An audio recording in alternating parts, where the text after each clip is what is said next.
Alright YouTube, I'm Cool40 here. I'm going to give you the bestest and the strongest Orichalcos deck profile to date. This is unfortunately the deck that lost to the Seto Kaiba deck. If you guys haven't seen the match, please go back on my channel and watch it. It was a really good game. But I'm going to give you guys this deck profile since a lot of you were curious about it. I'm not going to explain some of the effects because I'd rather them remain a mystery until you guys actually get the chance to see them in the video. So, double Orichalcos Kutora. This is pretty much one of the key cards in the deck. You can pay 500 special summon from your hand, and any battle damage that you absorb, he absorbs. And then when he dies, all the damage that he absorbed becomes Shuneros' attack. Alright, so Shuneros can be special summoned from anywhere, and he gets his arms when he comes to the field. So one is the ultimate defense, and the other one's the ultimate attack. It's always 300 more than the specified position. So one's 300 more defense in the monster it's battling. The other one's 300 more attack points in the monster it's battling. And as you can see, that's quite a pair of arms. And then when Shuneros leaves the field, you can special summon the Divine Serpent from anywhere. This specific card, your life points go down to 0 when this card comes out. You have to discard your entire hand, and its attack points are infinite. Once this card leaves the field, you lose the game. Pretty self-explanatory. Don't bring out the Serpent if you're going to lose. So, next up, I'm playing one Gygas. When he dies, he comes back. I believe it's 500 points stronger, and you can't commit your draw phase during the next turn. So, a good card just keeps smashing in. So, really cool card. I'm playing band cards in this. These are my searchers to get to the pieces I need. Singing and Witch, that's all they really do. They just get to the key pieces. Playing one Magician of Faith to get back spells that I need to abuse the power of the deck. And then Dark Red Gadget. He has a mysterious effect.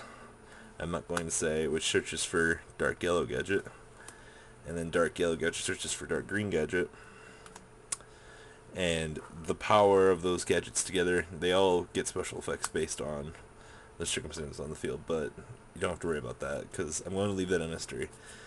Then MCool40 card that was created by Crow himself. This allows me to search for each of the Orichalcos cards and add them in my hand, and I'm a 2000 beater, which is pretty cool. So, just more power to that. And then Skaith, my avatar. I'm not going to go into the effect of this card. As you can see, it's relatively long. You just have to know that you don't want to give me 3 monsters in the graveyard because I can do really cool stuff with this card. So this is my deck's boss monster, essentially next to the Divine Serpent. So, you ever get a chance to play against me, I bring this card out, you can see how cool it actually is. So, sorry, but that one's going to remain a secret just like the gadgets. Next up, we have the 3 seals themselves. Pretty self-explanatory. They make the world go round. Then there's the second layer of the seal. The first layer is supposed to be for Negator. The second seal has all the effects from the anime. I gain 500 life points for each monster on my field during my standby phase. And then this one makes all of my monsters immune to spell and trap cards. So the only thing I have to worry about is monster effects. But if I have the Serpent on the field, this makes things pretty cool. Next up, we have 2 Terraforming. Love the name. So the base point of this is to be able to search for any of the Orichalcos cards. Next up, Chosen Destiny. This allows me to destroy an Orichalcos card on the field or add an Orichalcos card from my deck to my hand. So if I start losing, I can destroy it. That way I don't lose a soul. So, pretty self-explanatory. And then Orichalcos Eye. This is a continuous version. It allows me to pay 1,000 life points to add any Orichalcos card from my deck to my hand. So 1,000, I can use it once per turn. Next up, generic draw power, Pot of Greed, Graceful Charity, woohoo, and Card of Demise. This card's really bad in bad situations. And then next up is one of the most powerful cards in the deck, Nebulung's Treasure. This allows me to activate a spell card from my deck on my opponent's side of the field, bypassing its activation requirements, and then I draw 5 cards from my deck. So I can Heavy Storm their field, and then draw 5 fresh cards.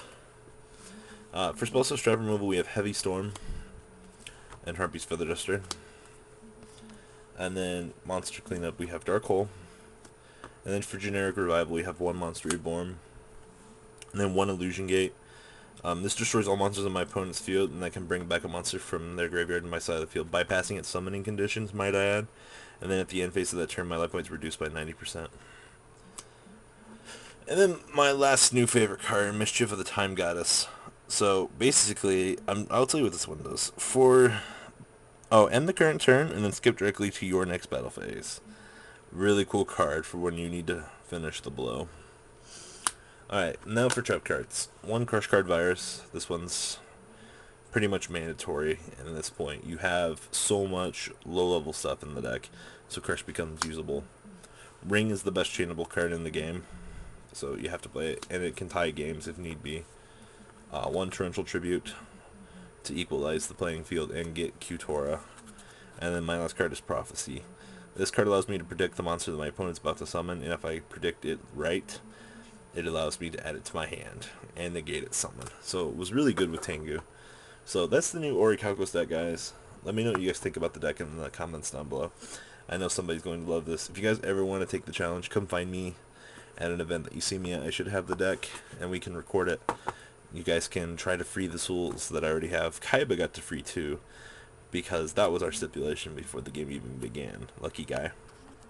So, come free the Trap Duelist, and MCO40 out, guys. Peace.